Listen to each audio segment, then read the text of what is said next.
France 24 et Public Sénat présentent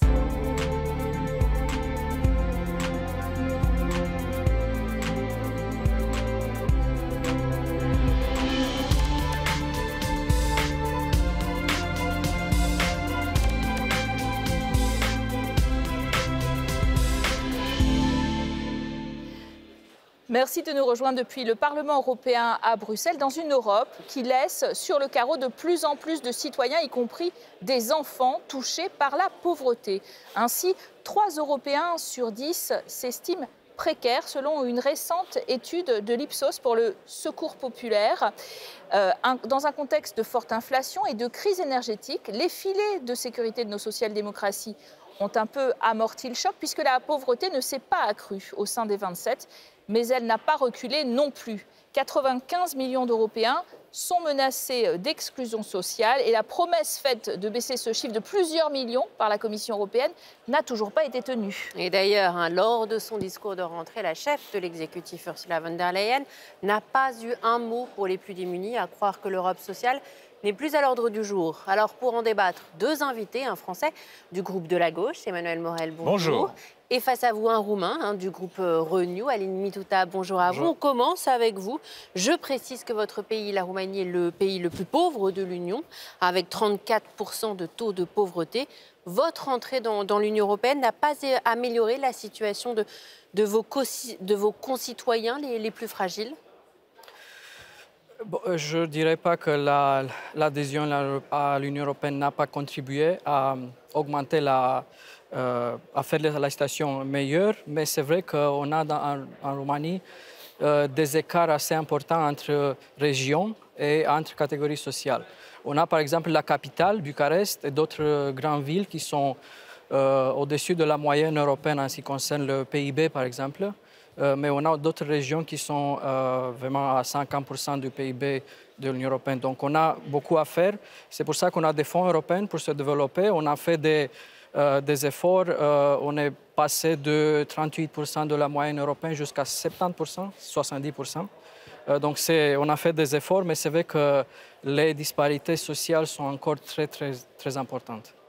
Alors selon la dernière enquête Ipsos, 38% des Européens sondés ne font pas 3 repas par jour et 10% font appel à des associations pour se nourrir. Alors Emmanuel Morel, c'est ça finalement le continent le plus riche en 2023 ? Oui, mais à juste titre, vous avez souligné que Mme von der Leyen n'a même pas parlé de la lutte contre la pauvreté. Pourquoi ? Parce que ce n'est pas son sujet. Et la vérité quand même de l'Union européenne telle qu'elle est vécue aujourd'hui par les gens, ce n'est pas l'Europe sociale dont vous parliez, qui est dans les programmes mais qui ne se réalise jamais. Ce qui doit être respecté avant tout pour les dirigeants, pour la Commission, c'est la concurrence.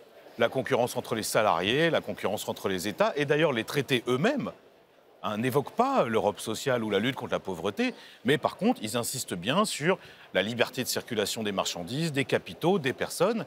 Et puis, ce qui s'est passé, notamment avec l'élargissement aux pays de l'Est, c'est que plutôt d'essayer d'harmoniser socialement les conditions de vie des salariés européens, on les met en concurrence encore plus. Et par exemple, c'est le travail détaché qui a fait tant de mal dans les pays d'Europe de l'Ouest. Et donc, finalement, moi, ça ne m'étonne pas qu'elle n'en parle pas, Mme von der Leyen, mais c'est tout le problème. C'est que ça devrait être une priorité absolue.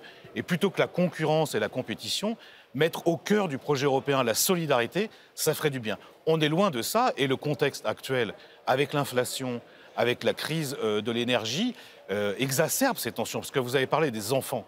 Et en effet, c'est très préoccupant de voir qu'aujourd'hui, vous avez des dizaines de milliers d'enfants en Europe qui n'ont pas de toit.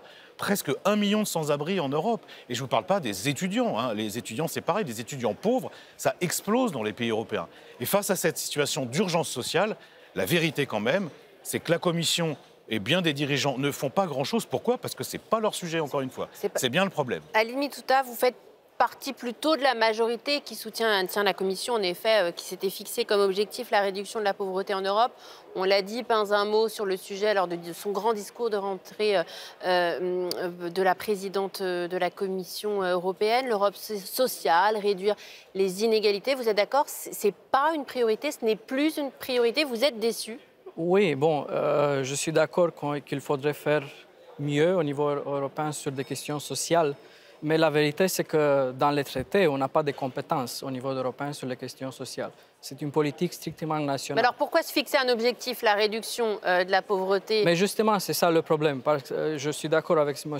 Morel qui dit on a un problème avec, par exemple, la pauvreté des enfants. Et je viens d'un pays dans lequel plus de 40% des enfants sont en risque de pauvreté et d'exclusion sociale. Qu'est-ce qu'on fait au niveau européen? On a adopté une recommandation qui dit qu'il faudrait faire quelque chose. On n'a pas de budget pour ça, c'est juste des recommandations comme ça. Donc, on n'a pas une vraie politique sociale au niveau européen. Je suis d'accord qu'il faudrait avoir une politique sociale, mais pour cela, il faut changer les traités. Parce qu'avec les moyens qu'on a au niveau européen dans ce moment, avec le budget qu'on a, on ne peut pas faire tout. Donc, on ne peut pas gérer tous les problèmes avec 160 milliards d'euros par an. C'est vraiment ridicule. Pourquoi changer les traités? Il y a après tout une commission. La commission, elle a un pôle emploi, affaires sociales, Fonds social européen, etc. Mais qu'est-ce qu'on fait dans la commission d'emploi? Je suis membre de la commission d'emploi. On fait des recommandations, comme je dis, des résolutions, des choses comme ça. On n'a pas les pouvoirs dans les traités de faire des directives, des règlements, donc de la réglementation qui est forte. Parce que sinon, on peut toujours donner des recommandations au pays, mais sans avoir les moyens de les mettre en pratique. Mais la lutte contre la pauvreté, c'est qu'une question institutionnelle, c'est qu'une question de traité, là, en Non, moi je crois que c'est une question politique.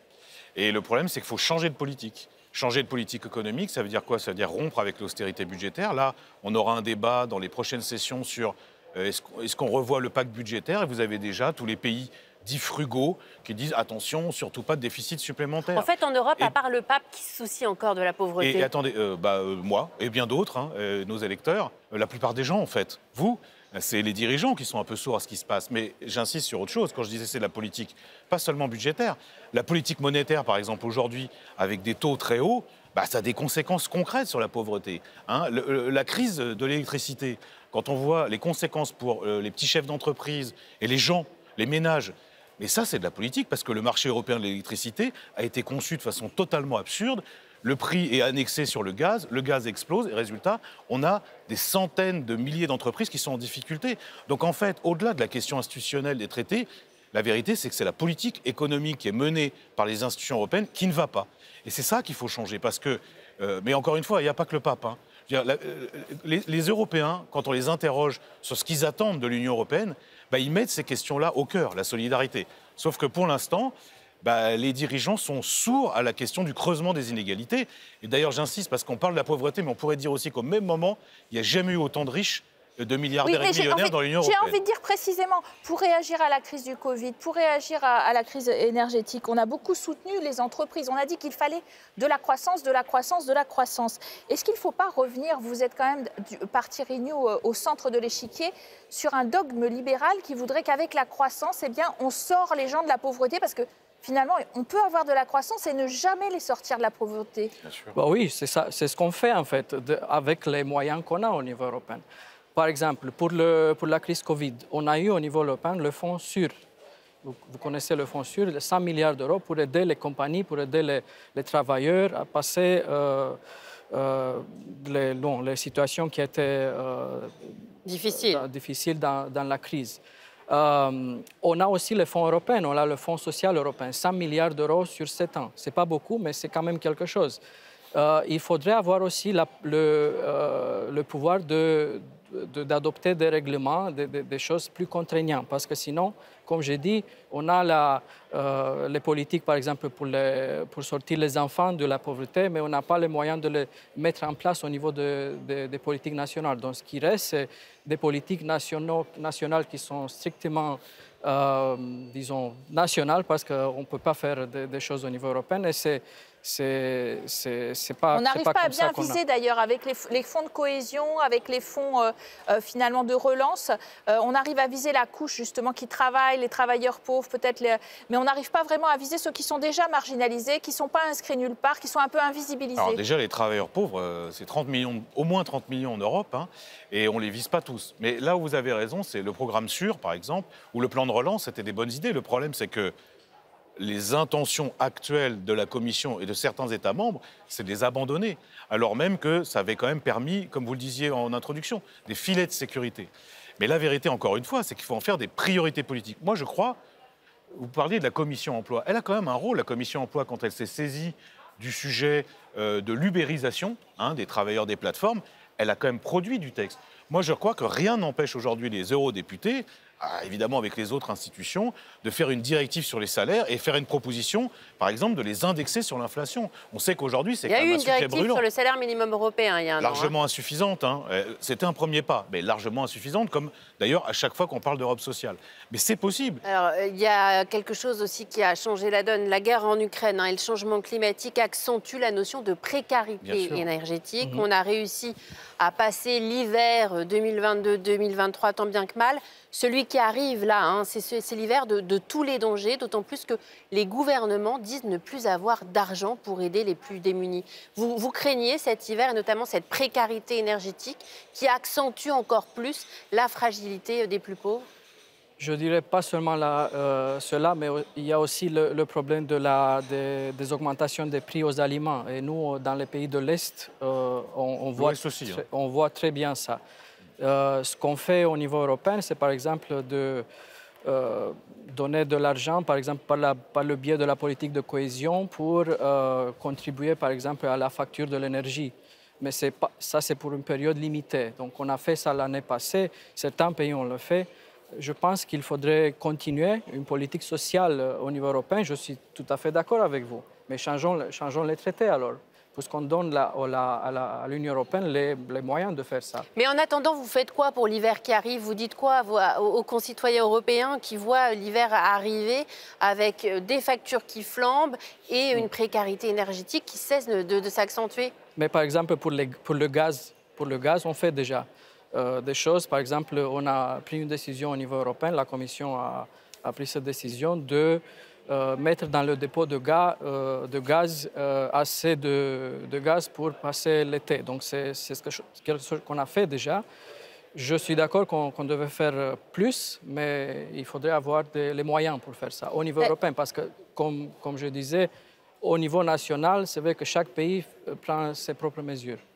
D'ailleurs, en France, Emmanuel Morel, les Restos du Cœur en appellent désormais à la solidarité de l'État, alors que d'ailleurs l'association, elle était particulièrement aidée traditionnellement par la politique agricole commune. Elle recevait les résidus de cette PAC. Même la solidarité privée semble en faillite. Les gens ne veulent plus aider, quoi. En fait, c'est plus une priorité où ils n'ont plus les moyens. Je dirais pas ça. Il y a surtout beaucoup de gens qui n'ont plus les moyens d'aider.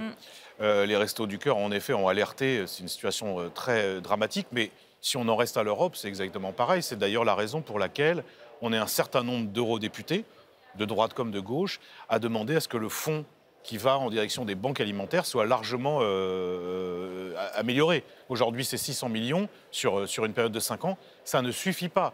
Et en France, on dit que c'est un besoin de plus de 30%. C'est à peu près vrai dans tous les pays d'Europe, même des pays supposément riches comme l'Allemagne ou la Belgique. Donc là, je pense que dès la discussion budgétaire, on peut améliorer ça concrètement. Mais je reviens sur ce que disait mon collègue qui vient de Roumanie. Moi, je pense qu'il y a quand même des choses qu'on peut faire maintenant. Sur les prix alimentaires, il faut... Alors, ce n'est pas très libéral, ce n'est pas vraiment le marché, mais il faudra en passer par le blocage des prix. Parce qu'aujourd'hui, en France, par exemple, les prix alimentaires, là, c'est plus 12%. On prévoit éventuellement plus 20% l'année prochaine. Vous voyez bien que ça, c'est une trappe à pauvreté considérable. Mais je reviens sur l'énergie, parce que je trouve qu'on n'a pas assez le débat au niveau européen. On a un marché européen de l'électricité qui marche sur la tête. Indexer le prix sur le gaz, c'est une folie, puisque par définition, le gaz est en train de s'envoler. On est censé le réformer. D'accord, on réforme, sauf que ça fait maintenant 6 mois qu'on dit qu'il faut le réformer. Les commissaires, d'ailleurs, ne sont pas d'accord entre eux, les États membres non plus. Or là, il y a une urgence, une vraie urgence. Je vous prends l'exemple français. Si, comme les Portugais ou les Espagnols, on sortait du marché européen de l'électricité, les prix pour nous, ça serait 50% moins cher. Vous imaginez ce que ça veut dire pour les gens. Donc là, si si ce n'est pas au cœur de la campagne européenne, par exemple, et si c'est même pas au cœur de nos débats là, dans les mois qui viennent, ben, on ne joue pas notre rôle. Et ben, moi, je veux que la question du marché européen de l'électricité, qui dysfonctionne totalement, soit traitée urgemment. Alors justement, vous parlez de la campagne européenne. Les partis d'extrême droite arguent qu'il ne faut accueillir aucun réfugié, aucun migrant dans une Europe qui ne parvient pas à aider ses pauvres. C'est un argument massu, c'est une réalité à l'Union. Bah, c'est clairement une réalité, je pense, dans toute l'Union européenne. Les partis d'extrême droite sont très, très puissants et je pense que dans le futur Parlement, on aura peut-être un tiers de députés qui viendront de ces familles politiques. Mais c'est un argument qui se diffuse de plus en plus dans les sociétés européennes. C'est un argument qui se diffuse, mais je pense que nous, les partis politiques, les politiciens qui sont au centre, devons faire plus pour expliquer aux gens quels sont les avantages de l'Union européenne, quels sont les avantages de la démocratie, parce que l'extrême droite, je pense qu'ils sont aussi contre la démocratie en soi. Et donc, oui, les élections de l'année 2024 sont essentielles pour le futur de l'Union européenne. Le rêve européen, il existe encore. On peut espérer une Europe sans pauvres un jour ? Oui, mais je reviens sur votre sujet. Alors, ça sera la confrontation traditionnelle avec l'extrême droite, mais le principe de solidarité qui devrait prévaloir au sein de l'Union européenne, il doit prévaloir aussi avec les autres pays du monde. Moi, je ne comprends pas que l'Europe ne fasse pas plus d'efforts pour participer au développement de continents qui sont nos frères. Je pense à l'Afrique, je pense au pourtour méditerranéen qui a été quand même abandonné depuis quelques années, il faut bien le dire. Il n'y a plus de politique européenne en direction de la Méditerranée. Ça fait partie aussi, vous parliez du rêve européen, en tout cas l'identité politique de l'Europe, c'est aussi ce principe de solidarité qui devrait valoir à l'intérieur et à l'extérieur. On en est loin, mais moi je ne désespère pas. Avec un peu plus d'impôts peut-être pour financer ce rêve européen? Mais ce n'est pas que les impôts, c'est surtout la redistribution des richesses, Madame de Camaret, parce qu'en fait, comme je le disais tout à l'heure, des riches en Europe, il y en a de plus en plus. Le problème, c'est qu'il faut réduire les inégalités. Et pour ça, il faut des politiques de redistribution dont Mme von der Leyen et sa majorité ne veulent pas. Et on aura l'occasion d'en reparler. Merci à tous les deux d'être venus débattre sur notre plateau. Merci à vous d'avoir été en notre compagnie. Restez bien sûr sur nos deux antennes. L'information continue.